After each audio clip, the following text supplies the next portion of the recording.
Que retenir du chapitre 5 ? Métropolisation, littoralisation et accroissement des flux. Les métropoles et les littoraux sont des espaces moteurs de la mondialisation.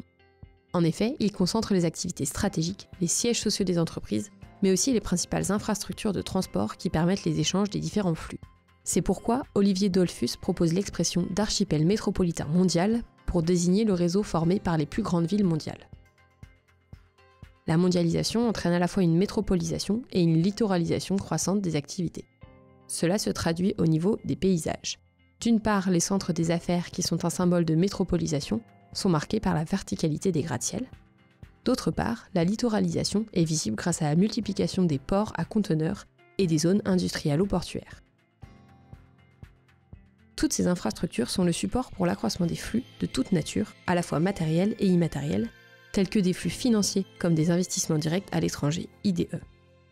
En effet, les flux ne cessent d'augmenter sous l'action des États et des firmes transnationales, dans le cadre de la Division internationale du travail, DIT.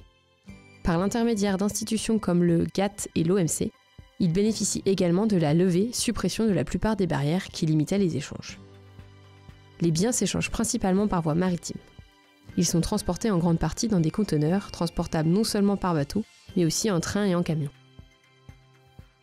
Les mers et les océans sont ainsi devenus des espaces stratégiques pour la circulation des marchandises, mais aussi des flux numériques qui reposent sur les câbles sous-marins.